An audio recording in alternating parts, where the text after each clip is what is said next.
January 1st of 2023, I walk into church, we go to liturgy, commune, and after church, the local priest walks up to me and he asks me this very strange question.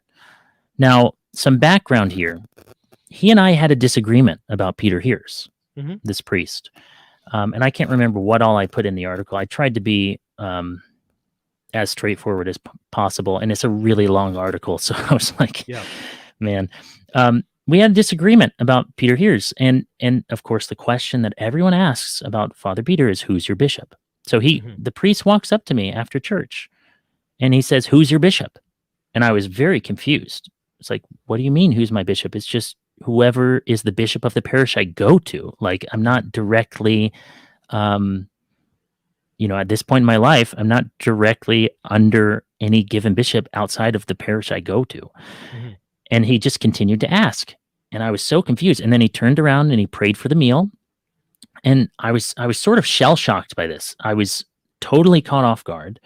I had a child in my lap. Like it was it like it was just a bizarre scenario. And so I thought, I need to address this and figure out what he's trying to get at, because I wasn't sure if he was trying to make like a comment, like being sort of passive aggressive, or if he was like actually asking me a question that I thought was nonsensical. And so I go up to him and I say, "Is this passive aggressive, or am I missing something that Hmm. you're trying to tell me?" And he Hmm. whips around. This is so, if you don't know, after church in Eastern Orthodoxy, we have typically what's called coffee hour: coffee, donuts, food, whatever people bring. He whips around in the line, and he squares off with me, and he just starts like laying into me. He Hmm. says, "You're the only one being passive aggressive here." And I can't believe that I had also brought up some concerns about the parish, because we had recently moved and Hmm. started attending this parish a couple months before. And I've known this priest for 10 years. So this is not like there's some familiarity here, and we've never had any issues before. So this Hmm. is bizarre. Yeah. And and so I maybe approached him too familiarly with the concerns that I had, and one of the concerns was the radicalization of some of the people in the parish Hmm. and this sort of way of thinking. And It's, so it's it's disrupting parish life. exactly. Um, so I continued to talk like I'm talking to you, and he just escalates and escalates and escalates to the point where it's us and then a whole bunch of people like, "What's going on?" Hmm. And Hmm. his wife comes up to him and says, "This is really inappropriate. You need to go somewhere else if you need to talk." So he takes me back into the vestry, and he continues, and he just goes on and on and on.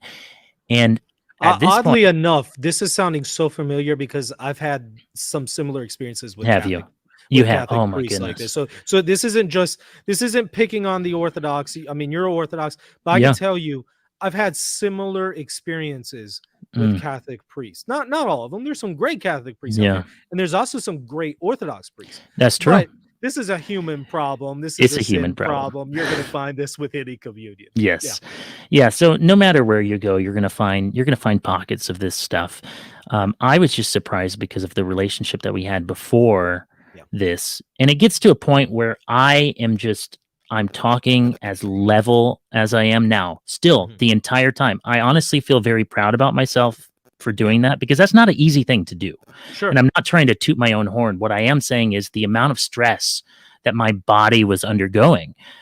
About 10 minutes in the vestry, I just started breaking down crying because I couldn't Mhm. handle it anymore. And so, like, I'm not gonna yell at this priest. Sure, of And then course. he totally about faces and tries to comfort me. And that was even more bizarre to me. And it got to a point where, okay, we reconciled and we left, but my wife and I at that point were like, we're never going back to that parish. Of Like, course. that's Right. like, we reconciled, that's fine.